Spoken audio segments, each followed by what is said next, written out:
Vámonos al debate político tras el quiebre de esta crisis, porque como cerrábamos conversando con Juan Diego Vázquez, todos los fenómenos de alguna forma son capitalizados políticamente por alguna facción o descapitalizan a alguna facción. Es un principio de política básico. Y como siempre, invitamos a todas las campañas, a todas, pero solo 4 respondieron. Eso me llama la atención y lo voy a dejar como un punto de discusión o de debate. Por lo menos el gobierno yo lo entiendo porque todavía siento que está en el knockdown, todavía el golpe los tiene medio mareados. De las otras todavía no termino de entenderlo, pero ese va a ser un punto de partida. ¿Cuáles son las 4 campañas que nos acompañan? Está Rubén Arosemena Valdés, de la campaña de Martín Torrijos, Luis Eduardo Camacho, de la campaña de don Ricardo Martinelli, está también Luis Igarruista, de la campaña de Rómulo Rux, y nos acompaña Brisaida Barrantes, de la campaña de Maribel Gordón. Y a propósito, la izquierda, siempre que los invito, la izquierda es la primera que dice, ahí estaremos. Eso me llama la atención. Son los primeros que responden. Después no dan el nombre de quién vienen, pero son los primeros que dicen, aquí estoy. Políticamente hablando, ¿quién capitaliza y quién salió mal parado en toda esta crisis? ¿O a todos le toca una porción de triunfo? ¿Cómo lo ven ustedes, políticamente hablando? Se los pongo sobre la mesa.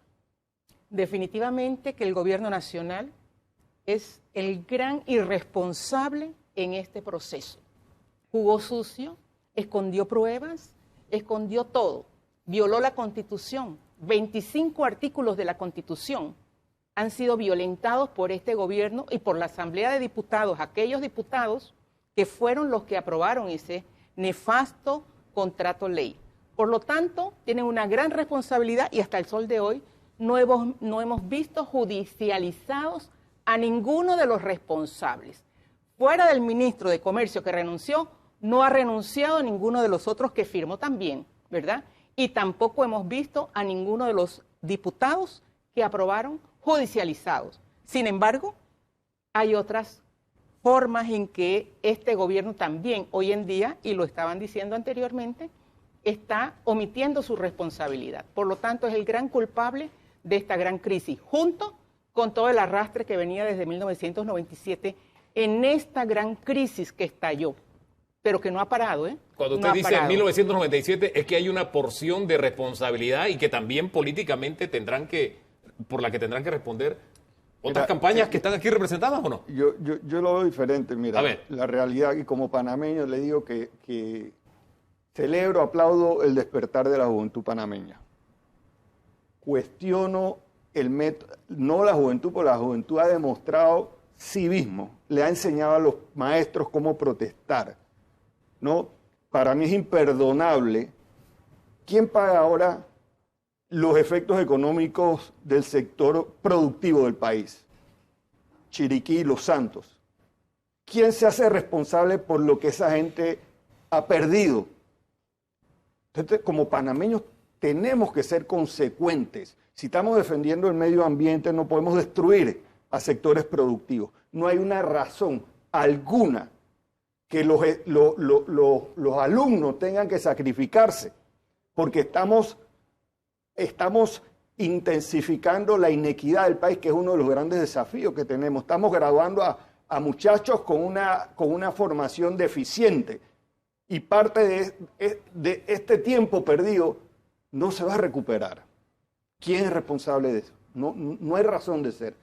Y yo creo que como sociedad nosotros tenemos que ponernos de acuerdo en el mecanismo cómo vamos a protestar a futuro. Aquí ya se estaba paralizando la vía ferroviaria. Faltó poquito para que se metieran al canal de Panamá. ¿Qué es esto, Dios mío?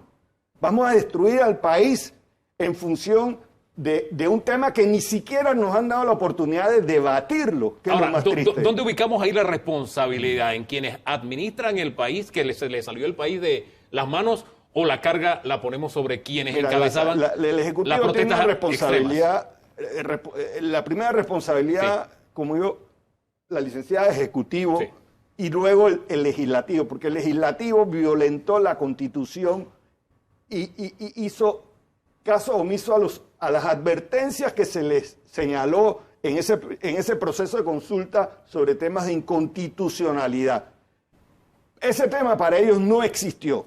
Y para mí ahí está su mayor responsabilidad. ¿Y sabe por qué? Porque ellos les era dado solamente aprobar o rechazar el proyecto.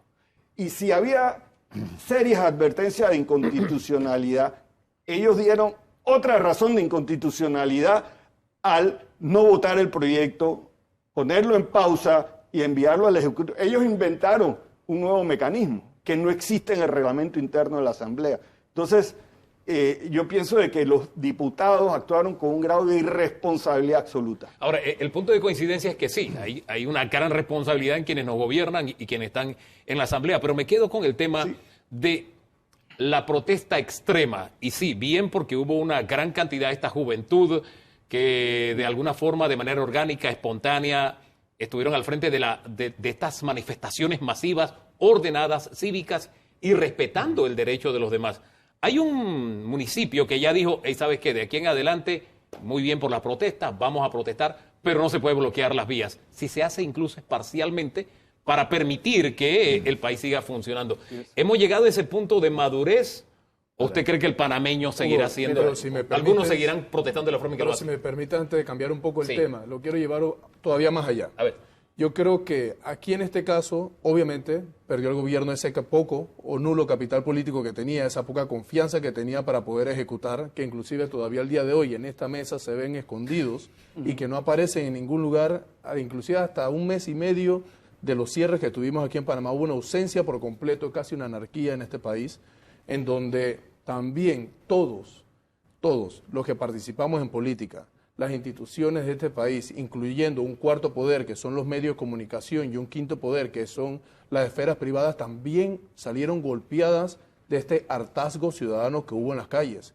Hubo una juventud que de forma orgánica, hubo otros que se organizaron de forma, digamos, con un fin diferente, pero hubo una juventud que de forma orgánica, esa juventud llamada de cristal, que ante tanta presión y fuego se transformaron en un diamante, iban a trabajar y a las 5 iban a hacer o a cumplir con su deber ciudadano y cerrar de forma parcial sin querer afectar el resto de los ciudadanos, que se distinguían dentro de las mismas protestas con un grupo o el otro, tratando de mostrarse de forma no violenta y no afectando al pueblo panameño. Entonces creo que todos nosotros salimos afectados y en esta mesa estamos 4 aspirando a por lo menos tratar de gobernar en el próximo quinquenio y sabemos que va a ser un reto sumamente difícil por las afectaciones económicas que nosotros vamos a tener debido a la decisión que ya nosotros tomamos como país y que tenemos que ya comenzar a implementar o ver los proyectos de política económica para poder afrontar estos retos que vienen. Vamos a tener ya un diciembre muy difícil y vamos a tener un enero, febrero y llegada a clases el próximo año muy difícil. El pueblo panameño se encuentra en un estado de desempleo. 10% de desempleo, donde el 54% son jóvenes, en donde tenemos casi, y se mencionó el día de hoy, un 52% de informalidad en la población panameña.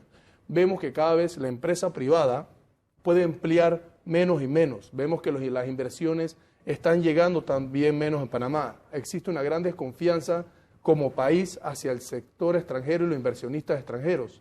Tenemos que afrontar y todos juntos como país, todos los poderes del gobierno, generar confianza y trabajar hacia el país que queremos y generar las políticas económicas que se tienen que implementar. Mira, yo quiero discrepar un poco con todos, ¿no? Porque realmente, ciertamente que en todo tipo de confrontación social hay quienes pierden y quienes ganan.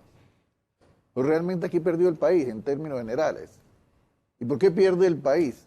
Porque las dirigencias políticas, que son las llamadas a definir el rumbo de la sociedad, siguen viendo el problema de manera superficial. Todos sabemos que la mayor parte de la gente que estaba en la calle no estaba protestando por la mina. La mina fue un catalizador de los graves problemas sociales que tiene el país. A algunos les molestará mi estilo, pero este estallido social, yo lo vaticiné hace 2 años. Es más, casi se produce el año anterior con el tema de la gasolina. Por actores que ni siquiera están del gobierno ayudaron a que no se diera ese estallido social de manera temprana. Entonces el estallido social se produce porque la gente no tiene empleo. Y si no tiene empleo, no tiene con qué llevar comida a su casa, no Así tiene es. con qué pagar la luz, no tiene por qué educar a su escuela. La gente está perdiendo casas, la gente está perdiendo carros, la gente está perdiendo propiedades, pero sobre todo está perdiendo el nivel mínimo que debe tener una persona para vivir. Y tomando esta tesis... Ahí Sí. está el problema de fondo. Pero si nosotros seguimos viendo quién ganó y quién perdió, seguimos perdiendo porque este era el momento, fíjate, para Solamente aprovechar. ahí Permítame para concluir. Sí. Sí. Este era el momento, si bien le caía una responsabilidad de llamar a ese diálogo nacional al gobierno, el resto de los actores debimos haber concluido de que era la necesidad de hacer un diálogo nacional, no sobre la mina, sobre los problemas que generaron realmente la convulsión social y entender entonces esos problemas, vamos a verlos. ¿Para qué? Para ver cómo logramos de aquí a las elecciones un entendimiento mínimo que evite que este país colapse, porque este país puede colapsar la democracia está en peligro, más allá de que si me gusta o no el método de la protesta. Si nosotros vamos a criticar el método de la protesta, sí, lo vamos a encontrar posiciones, pero el método de la protesta es parte del problema, pero no es Ahora, el problema. cuando hablamos del método de la protesta, El problema en sí Sí. son los graves problemas que afectan a los panameños y que la sociedad en términos generales, pero particularmente las dirigencias políticas, lo ignoran. Sí. Y ahí Vamos. esa es parte del problema. Cuando hablamos del método de protesta, hablamos del método de protesta de algunos grupos, de algunos sectores, porque la gran protesta fue cívica, fue respetuosa, fue ciudadana, de verdad que Orgánica. fue orgánica, nos dio una gran lección a todos los panameños. Pero me quiero quedar con esta última reflexión, porque también en el segmento anterior hablábamos, tenemos todavía 6 meses de gobierno. Si el gobierno sigue fiel a su dinámica de administrar el país, es decir, yo solito, yo mirándome el ombligo, yo con yo, como suelen decir acá en el grupo de Brisaida, si el gobierno sigue fiel a ese librito, estamos... Pero el problema no es solo el gobierno. No va a cambiar. Estamos en peligro de que vuelva a repetirse escenarios como estos. El problema no es solo el tema- gobierno. El problema es que el gobierno puede tener una responsabilidad mayor, pero el resto de los actores... Pero quien pues, dirige, también pero quien tienen dirige una es el encargado de Ahí- pronto de dar un giro de ahí timón, ¿no? quisiera- El aportar análisis algo. que tú A ver, haces contigo. ha obviado un elemento. El tema económico es cierto, pero has obviado el tema de lo que señaló Cigarrista, el hartazgo es hacia el gobierno por la desfachatez que han demostrado haciendo presupuestos inflados, una descentralización sin control, becas practicando nepotismo, o sea, se las doy a... el hartazgo solo hacia el gobierno. puede ser parte del hartazgo. Porque es pero el la actual gente administrador. es el resto de Obviamente los hay un actores desgaste, políticos. hay un cansancio de la población, hay un malestar de la población. El contrato fue la excusa. Rubén, como dice hay una Luis Eduardo. cabreación general Pero- contra la clase política. ¿Por qué? Porque la clase política pero camina de espaldas a lo que la gente ve sus problemas. El punto desde mi óptica, y lo que yo recomiendo a las personas que están trabajando en el tema de la propuesta de gobierno de Martín Torrijos, es que nosotros tenemos que actualizar las leyes, los instrumentos que son idóneos, adecuados para la lucha contra la corrupción. La ley de transparencia es uno, que la presenté yo con el apoyo en ese entonces de la bancada del PRD, ojo. Bien, todo eso como propuesta política y excelente, pero quiero salir de algo que quedó sobre la mesa. ¿El hartazgo solamente es por la forma muy sui generis de esta administración o es hacia la clase política? Hay una acumulación no solo de los errores de este gobierno, sino una acumulación de años. ¿Cómo lo ven ustedes? Bueno, precisamente en la campaña de la profesora Maribel Gordón y el profesor Richard Morales, se ha analizado perfectamente que hay un problema estructural en la sociedad. El sistema económico en el cual el modelo neoliberal ha producido privatizaciones,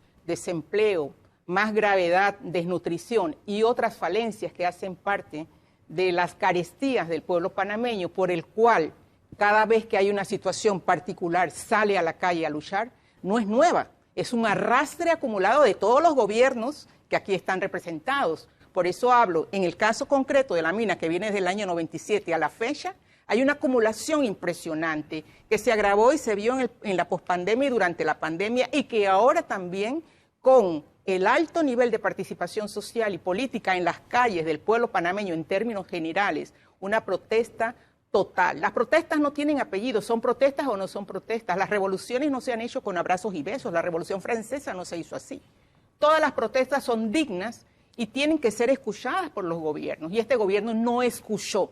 Hasta el sol de hoy no ha escuchado lo que les dijo su población. Es más, la inconstitucionalidad que ha sido probada y sentenciada por la Corte Suprema de Justicia se dio precisamente porque la gente estaba en las calles. Doctora, y la juventud en general es a nivel nacional, perdónenme, a nivel nacional, por ejemplo, hubo todos los sectores. La lucha fue por mar, ¿verdad? La lucha fue en todas las comarcas, la lucha fue generalizada. Entonces la gente expresó una motivación. Este gobierno no lo ha escuchado, como no lo escucharon los anteriores. El ejemplo de los jóvenes. Yo no vi ningún joven tirando piedra a los carros del Estado. Entonces la protesta es protesta actuando justa. violentamente, que nos lleva al caos. Claro, pero estamos hablando de la situación en cual nos ha metido al actual gobierno y los anteriores. Sí, pero, entonces hay una crisis una crisis muy grave,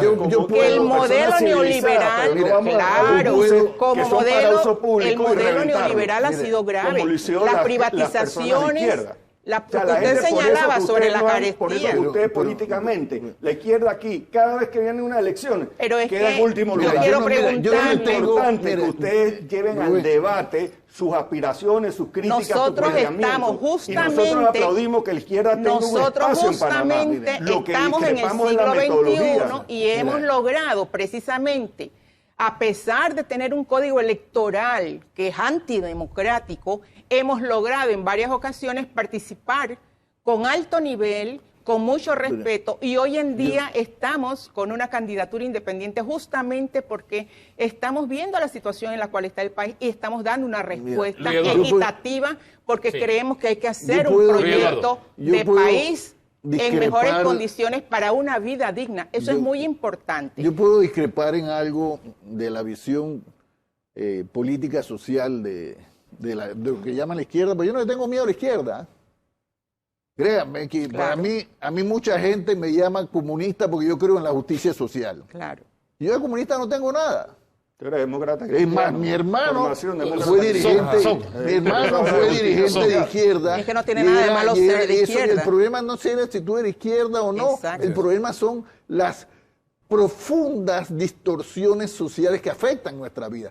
Que cómo se cambian, pero fíjate, ese es el discurso que a mí me gustaría tener en una campaña. El discurso de, tu visión social versus la mía, pero ¿frente a qué? No frente a Martín Torrijos o a Rómulo Rux o a Ricardo Martínez, sino frente a las necesidades del pueblo.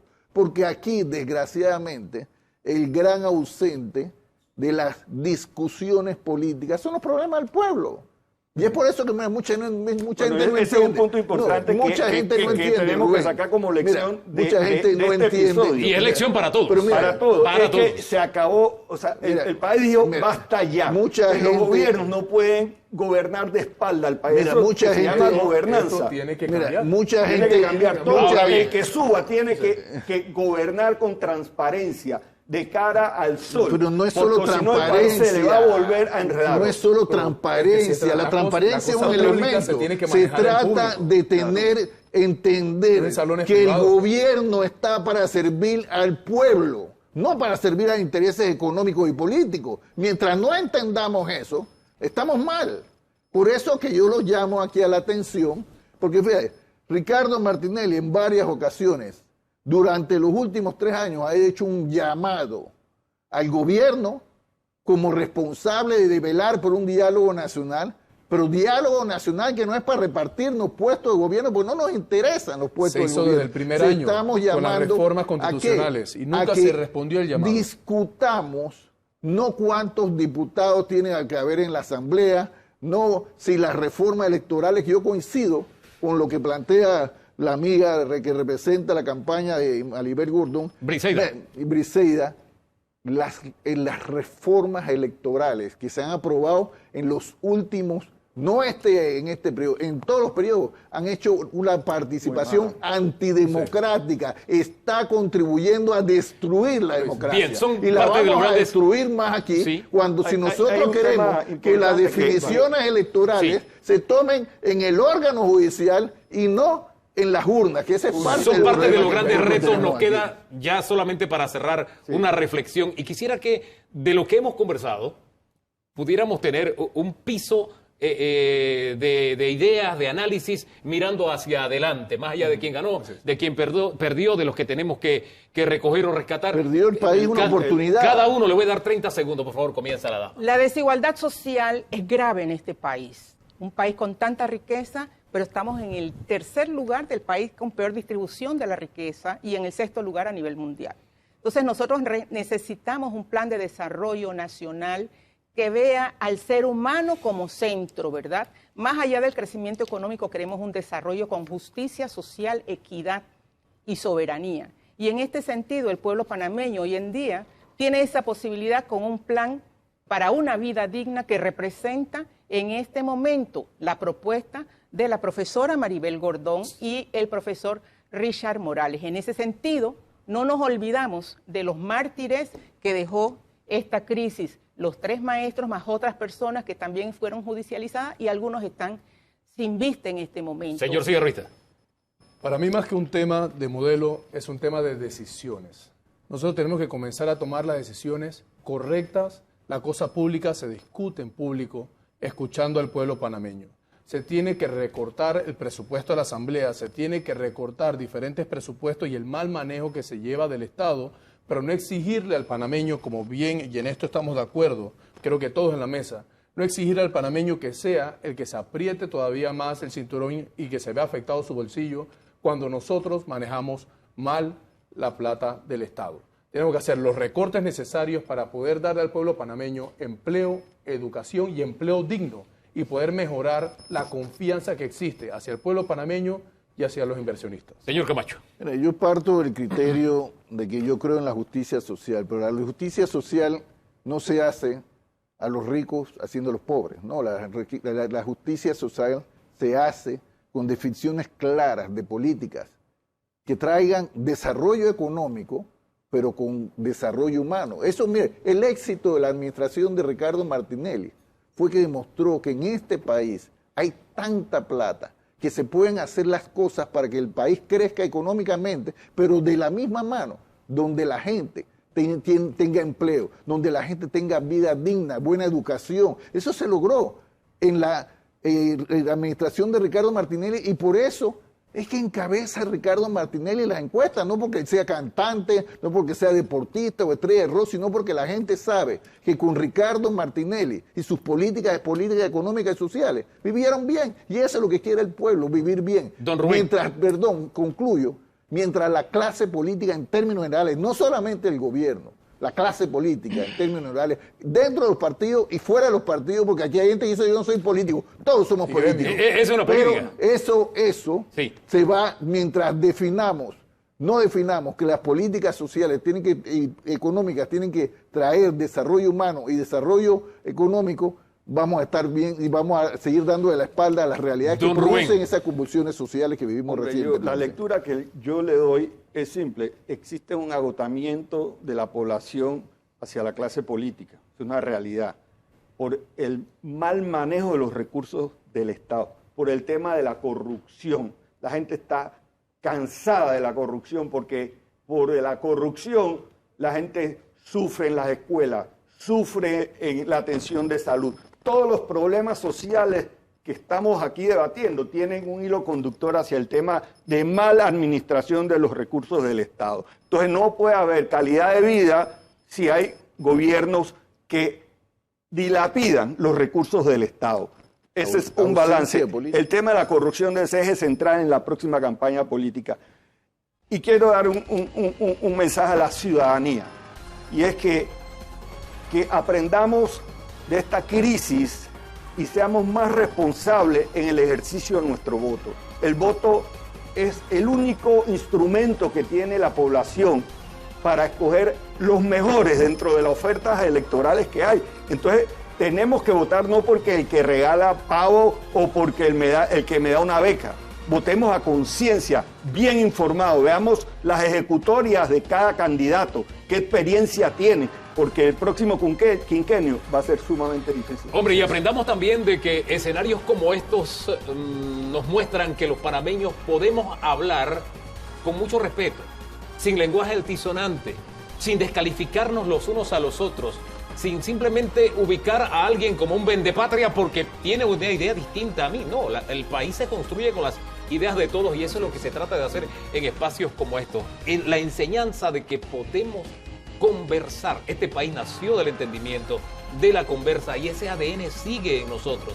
La violencia siempre nos ha diferenciado de otros países y esa no es la salida, sino el diálogo civilizado, y eso es lo que también marca la diferencia entre la civilización y la barbarie. Claro. Y Panamá está muy lejos de que nos lleguemos a ubicar en esos estadios de la barbarie. Hay que aprender de Gandhi. Sí, señor. Vamos a la pausa. No, y los muchachos nos dieron la lección de que sí se puede. Hay quienes se resisten y dicen, no, la lucha, no. La lucha se ganó de esa manera. Todos los jóvenes, trabajadores, indígenas. Y las protestas eran muy diferentes. Ahí yo estoy de acuerdo. La enseñanza, la enseñanza está al canto. Quien no la quiera aprender también se respeta. Lo importante es que el pueblo panameño ganó.